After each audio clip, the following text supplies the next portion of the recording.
So, you've been asked to introduce somebody at an event, a guest speaker, a VIP, your headmaster. Here are some tips on how to do it well and so you don't mess up. Hi, it's Timothy Hyde here from expertemcee.com, the channel dedicated to helping you become a better MC and, if you'd like to grow an MC business. Why don't you hit subscribe right now and join the 17,000 other people who enjoy these videos on a regular basis. So let's get cracking. Introducing people is one of the MC's core jobs. It's not the only job, there are plenty of others that you're probably not aware of, but it is one of the most important. In this quick video, I'm going to share with you 5 essential tips on how to do it well. And if you stick to the end, I'll share with you the very best advice I was ever given when I started out to become an MC.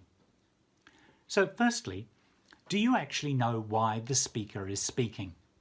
Have a think about that for a moment. What is the event? What are the organisers trying to achieve at the event? And why is the speaker qualified to speak at the event? And importantly, how does the presentation benefit the audience? When you can answer those questions, you are already halfway there to putting together a great speaker introduction. But wait, you may not even need to write an introduction. The speaker may well provide their own. Many speakers, especially professional speakers, but also other people who speak a lot, will have a prepared introduction. And you can often get this ahead of time so you can practice, or they might just hand it to you on the day. Now, if they do provide a written introduction, please use it as written. It's been written and crafted and edited over the years to make it work, to achieve certain things.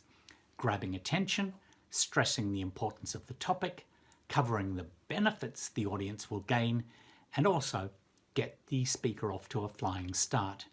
You may want to frame it a little bit by adding some words at the start, but essentially use it as provided.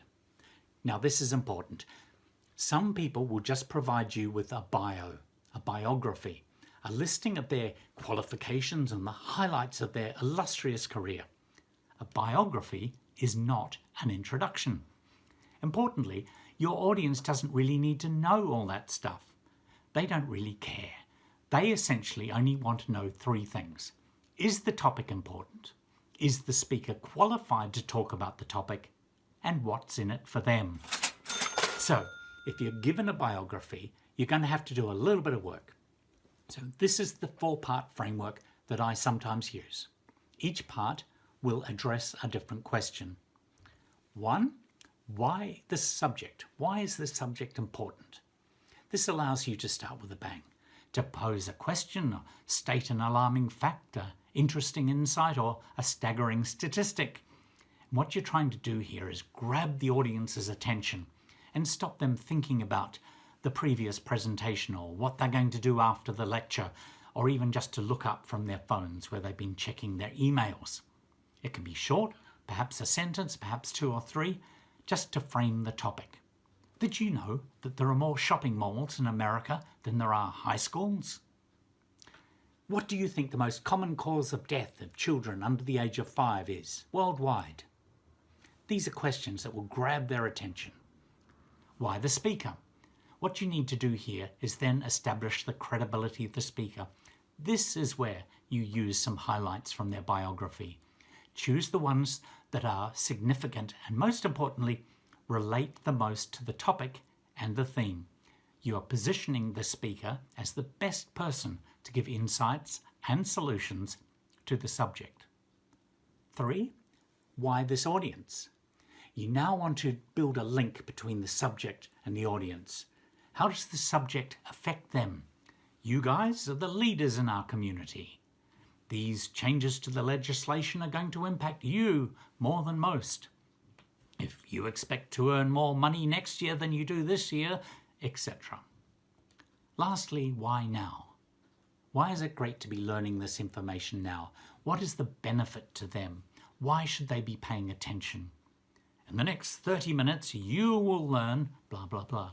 Let's get some inside secrets from somebody who has etc.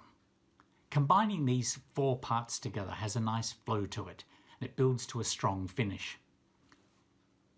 Why the subject? Why the speaker? Why this audience? And why now? And the last thing you want to do is say their name, not their job title. So it would not be, please welcome to the platform Timothy Hyde, founder and chairman of expertemcee.com. Rather, you would say, please welcome to the platform the founder and chairman of expertemcee.com, Timothy Hyde. Now, to finish, the best 2 pieces of advice that I ever received about MC work. Keep it simple. It's not about you. I've watched a lot of MCs work over the years, and I've often seen beginner MCs try too hard. They have elaborate scripts that go on and on. They tell jokes that they've possibly never told before, and they try and tie too many elements into their comments. Keep it simple. It's better to have a short, simple intro that hits those 4 points mentioned, and rather than attempting too much and have it all fall to pieces. And also remember, it's not about you. It's about the event.